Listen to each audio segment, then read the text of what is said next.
Imagine discovering your neighbor secretly stealing power from your farm for months. When Jake uncovers Karen's outrageous scheme, he sets up a revenge plan that spirals out of control. Watch till the end to see how this epic showdown unfolds. Don't forget to like, comment, and subscribe for more gripping stories. The unexpected discovery. It was a calm, quiet morning on Jake's farm. The sun was just beginning to rise over the rolling hills, casting a warm golden light across the dew-soaked fields. Jake, a rugged and hard-working farmer with a stubborn streak, was up early, tending to his prized dairy cows. He took pride in his simple life, content with the sounds of clucking chickens and the lowing of cattle as his only company. As he was milking Bessie, his favorite cow, the barn lights flickered again, then abruptly went out. Bessie let out a disgruntled moo, and Jake cursed under his breath. This had been happening for days now, and it was driving him crazy. He had checked the breaker box more times than he could count and couldn't find a single issue. Frustrated, Jake stepped outside, wiping his hands on his worn jeans. That's when he noticed it, a long, bright orange extension cord snaking through the tall grass and across his property line. His eyes followed the cord with growing suspicion, and his gut twisted with a sense of betrayal when he saw where it led, right into the back of his neighbor's house. His jaw clenched and he felt his blood boil. That house belonged to Karen, the self-appointed queen of the HOA, a woman who had made Jake's life a living hell for years. Karen was the kind of person who would report you to the HOA for leaving your trash cans out an hour too long or for having one too many flower pots on your porch. She'd harass Jake endlessly about his uncut grass, the smell of his livestock, and the unauthorized agricultural structures on his land, despite the fact that his property wasn't even under HOA jurisdiction. Jake took a deep breath, forcing himself to stay calm. Storming over there and starting a shouting match wouldn't accomplish anything, except maybe getting himself slapped with a trespassing complaint. No, he needed undeniable proof before making his move. If he played this right, he could finally put Karen in her place and teach her a lesson she'd never forget. Determined, Jake dug through his workshop and pulled out his hunting camera, the kind with night vision and motion sensors. He set it up discreetly on a fence post, aimed at the cord, and made sure it was well hidden among the thick leaves. Once satisfied, he headed back inside to wait. He didn't have to wait long. The next morning, Jake practically spit out his coffee when he reviewed the footage. There she was, bold as brass, sneaking through his property in the middle of the night, dragging that ridiculous orange cord across his land like some kind of criminal mastermind. She was dressed in overpriced yoga pants and one of those ridiculous bedazzled hoodies that read, "Live, laugh, love." Totally oblivious to the camera catching every sneaky move. Jake couldn't believe the audacity. He watched her check around nervously before plugging the cord into his barn's power outlet and scurrying back like a raccoon caught in a trash can. A slow, wicked grin spread across his face. Oh, this was going to be good. But he knew he needed more. Just catching her on camera wasn't enough. He needed to know exactly how much power she was stealing. He spent the rest of the day running tests, turning things on and off in his barn while monitoring his electric meter. As expected, the readings spiked every time he killed his own power. It wasn't just a little juice. Her whole house was running off his supply. Air conditioning, security lights, even those tacky pink flamingo lawn ornaments she loved so much were being powered by Jake's farm. As the sun set that evening, Jake leaned back in his old rocking chair on the porch, his mind racing with ideas. He knew Karen loved HOA rules, almost worshipped them like they were sacred texts. That's when it hit him. He would hit her where it hurt the most, through her precious HOA itself. An idea formed in his mind, a fake power bill from the Farm Utility Homeowners Association, FAA, complete with official-looking seals and legal jargon. Jake grinned to himself, already imagining the look on Karen's face when she saw the bill. He reached for his phone and called up Tim, his buddy who used to work in a law office. This was going to be perfect. And so the plan was set in motion, and Jake could hardly contain his excitement as he prepared to turn the tables on the self-righteous HOA queen. The perfect trap. The next morning, Jake met up with Tim at the local diner. Tim was already grinning as Jake slid into the booth. You really want to mess with Karen that bad? Tim asked, sipping his black coffee. Jake snorted. She's been stealing power from me for weeks, maybe months. It's time she gets a taste of her own medicine. Tim nodded thoughtfully. All right, let's make it look official. I can draft a power bill that'll scare the yoga pants right off her. We'll make it from the Farm Utility Homeowners Association and slap on a bunch of legal jargon. I'll even put a final notice stamp on it in bold red. Make her sweat a little. Jake chuckled. You think that'll be enough to make her panic? Tim smirked. With Karen? Definitely. HOA is her religion. She'll think she's about to lose everything. Back at the farm, Jake and Tim spent hours crafting the letter. Tim's old law office experience came in handy, as he meticulously worded the document to sound as threatening and bureaucratic as possible. They printed it on thick, official-looking paper, stamped it with a custom seal, and even added a QR code linking to a fake FAA website that Jake had quickly set up. It looked disturbingly real. They sealed the envelope, labeled it "Final Notice, Urgent Action Required," and mailed it through a private courier to give it extra authenticity. Jake couldn't help but feel a thrill run through him as they watched the delivery man drop the letter on Karen's porch. As expected, Karen strutted out in her typical morning attire, gaudy floral robe and fuzzy slippers. She barely glanced at the letter at first, but when she saw the bold red stamp, her entire demeanor changed. Her face drained of color as she tore it open, eyes scanning the text in a panic. From his porch, Jake could see her hands trembling. She shrieked so loud it startled a flock of birds from the trees. Greg came stumbling out, looking confused and half asleep. Karen shoved the letter into his hands, ranting about scams and conspiracies. Greg, visibly annoyed, tried to calm her down, but she was in full meltdown mode. Karen pulled out her phone, furiously dialing the HOA helpline, only to find that it redirected to the fake FAA automated system Tim had recorded. The robotic voice informed her of impending power disconnection and legal action. Jake bit his lip to keep from laughing. Hours passed, and Karen's desperation grew. She knocked on neighbors' doors, waving the letter and proclaiming that someone was out to ruin her. Most just shrugged and backed away, already fed up with her constant drama. Then, just as Jake thought it couldn't get any better, Karen stormed over to his porch, eyes blazing with fury. "You!" she yelled. "You did this! You're trying to destroy me!" Jake raised an eyebrow, feigning innocence. "Destroy you? Karen, I don't even know what you're talking about." She slapped the letter against his chest. This bogus bill. You think you're so clever, huh? Trying to scam me out of $10,000. Jake glanced at the paper, suppressing a smile. Looks pretty official to me. You sure you didn't plug into my electricity? Karen's face twisted with rage. I'd never. You can't prove a thing. Jake casually pulled out his phone and tapped a video. The footage played loud and clear. Karen sneaking onto his property, plugging in the orange extension cord. Her jaw dropped as the neighbors who had followed her watched in shock. Jake gave her a sly grin. You were saying? Humiliated and sputtering, Karen snatched the paper back and stomped home, screaming at Greg to help her fix this mess. Jake leaned back on his porch swing, savoring the sweet victory. But little did he know, Karen wasn't about to go down that easily.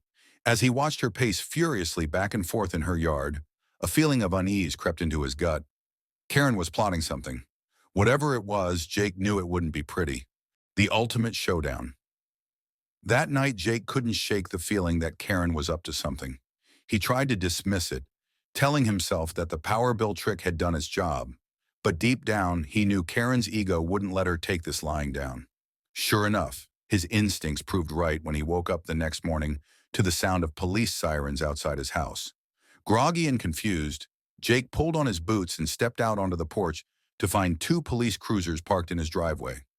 Karen stood at the gate, pointing dramatically at Jake, shouting, "That's him! That's the criminal who's been harassing me!" One of the officers approached Jake cautiously. "Sir, we received a complaint about harassment and extortion," he said. "We'd like to ask you a few questions." Jake took a deep breath, keeping his voice calm. "I'm happy to cooperate, officer. What's this all about?" Karen marched up to him, waving the fake power bill like a weapon. This phony bill. He's trying to scam me out of $10,000. I want him arrested. The officer took the paper from her and examined it, raising an eyebrow. Jake maintained his composure. "Officer, she's been stealing power from my barn for weeks. I have video evidence. That letter was just a prank to make her realize what she was doing." "Video evidence?" the cop asked, looking intrigued. Jake pulled out his phone and played the footage for the officers. They watched intently, and even the second cop leaned in for a better view. After it ended, the first cop let out a low whistle.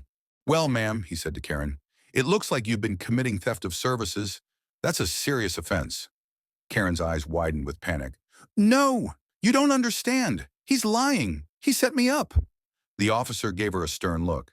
"Ma'am, calm down. We'll need to file a report and investigate further.